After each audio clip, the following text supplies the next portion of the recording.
Look at my dog.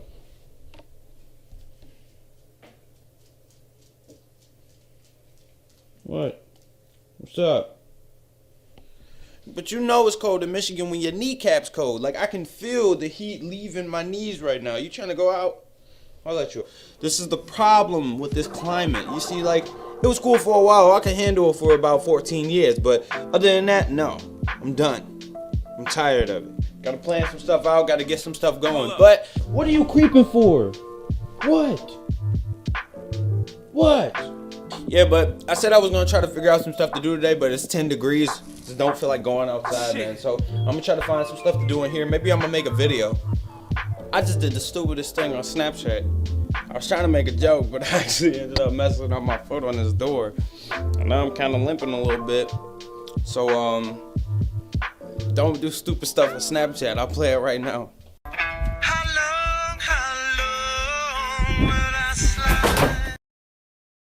What are freeform dreads? Freeform dreads are the process of letting your hair dread naturally by doing nothing but washing it.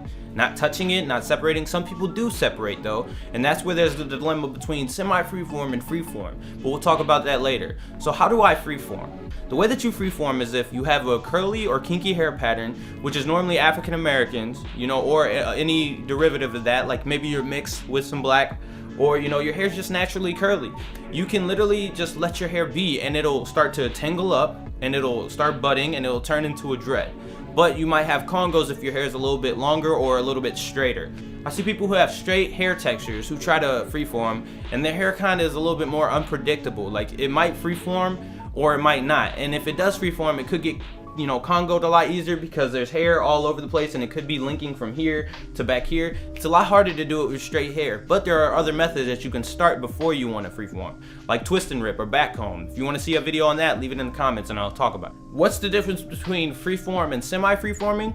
Freeforming is just letting your hair be, not touching it, not doing any external process to it, and just washing it and drying it and moisturizing it, right? If you want to, if you need to, if your hair's a little bit more dry, you can moisturize your scalp and just washing your scalp and keeping it all clean, but still not touching your hair as much. Semi-freeforming is when you separate, you know, even if it's light separating or light twisting like I do, that's semi-freeform. If you use a towel rub method, that can even be used as semi-freeform. Somebody can classify that as semi-freeform because you are kind of forcing the hair into sections. I don't really feed into the differences, so I just say I freeform, but just know that true freeform is not touching your hair at all and only washing it. So technically I do semi-freeform when I'm doing these light twistings, or you know, it's sectioned off a little bit, but I do have congos also.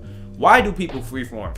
People freeform normally because they're just tired of the society stigma of you need to have neat hair, or they're tired of having to be professional because somebody else doesn't like how their hair works naturally. Because your hair naturally will dread up. That's exactly what it's supposed to do. Just like how some people's hair will naturally fall down. There's no reason why you should have to cut your hair to fit anybody's standards when it's what it naturally does. That's what a lot of people get. A lot of people also do it for spiritual reasons, Rastafari, or they, you know, they just like the look of it. You know, I did it because I like the look of it, and also I kind of wanted to be more carefree with how I was living my life.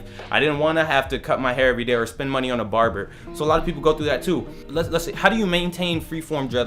Okay, the way that you maintain them is you wash them. Well, it's entirely up to you, but you know, there's a fine line between maintaining freeform and then semi-freeforming, because maintaining freeform just means washing once a week or every couple of days at most. Don't wash it every day because that'll dry out your oils anyway. If you wash your hair every day, it's not good for you, okay? Wash your hair every couple of days or every week or every 2 weeks if you have freeform dreadlocks. Please don't go over 2 weeks unless you're starting off and you're kind of a little nervous of washing it and getting frizzy. Just don't go past 2 weeks. But if your hair unravels as you're washing it, that's a part of the process. You just got to be patient. Your hair is still tangled up. It's just a little bit looser. So don't, you know, start over because it's unraveling a little bit. Don't get discouraged either. Just stick with it and your hair will dread up. This is all part of the process. Okay, your hair is not gonna freeform overnight. You gotta give it at least 3 to 6 months depending on your hair type. Some people even take longer than that. So it's depending on your hair type. If you have a looser curl pattern, your hair might not even dread up after 6 months. It might be 8 months, okay? But you just gotta stick with it if you're really dedicated. If you're not dedicated, go get your hair twisted or something. It's fine too. If you're freeforming, you don't have to be all about the maintenance. It's gonna be frizzy. It's gonna look a little wild at times. And if you're truly that focused on why is my hair looking frizzy, why is my hair unraveling, I want it to look perfect, then maybe you need to go the twisted route or the manicured lock route. Or maybe you just want to semi-freeform, okay? I do this light twisting thing, and I was light twisting to kind of just get the sections. That's semi-freeform, okay? So freeforming really isn't even that hard to do, but there's gonna be a couple processes that you're gonna see as you're freeforming. The first process is you're gonna notice that your hair is starting to section itself off. They're starting to, get in clumps in little areas, and you're gonna be like, okay, well, I can feel like these couple of hairs are together and these couple of hairs are together, and they're gonna section themselves off because that's what they do. After that, you're gonna feel them start to get not thicker, but you're gonna start to feel them get a little bit tighter, not super tight. They might still unravel when you wash them because the steam, will loosen them up a little bit, but you're gonna feel them start to, go together, and then they're gonna start dreading, and then from there they'll be mature and they'll keep growing. Normally, people are not gonna like the dreads as they're growing up because it's not gonna look like the most presentable head of hair ever. It's gonna look a little messy at times, but it's completely up to you whether you take somebody else's opinion as your own and you start to change how you look because somebody else doesn't like it. If you really want to freeform, just wash your hair and let it be. And that's all I gotta say on that. So hopefully you guys learned something from this freeform. If you want to see more videos like that, leave it in the comments. Thank you.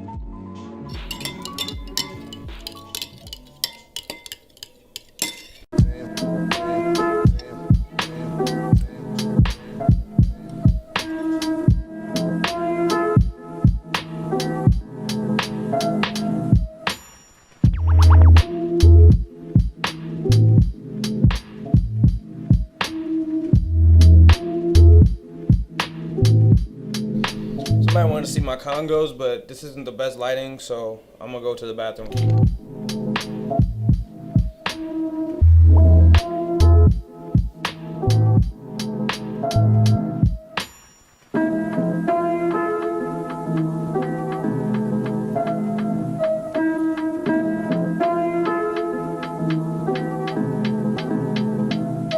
Yeah guys, but that's pretty much it. Hopefully you guys enjoyed this vlog today. Tell me what you think. If you like this video, leave a like down there. Type some comments. I want to hear what you guys think, you know what I mean? If you're new, subscribe. Stay true, be free, keep growing. Peace.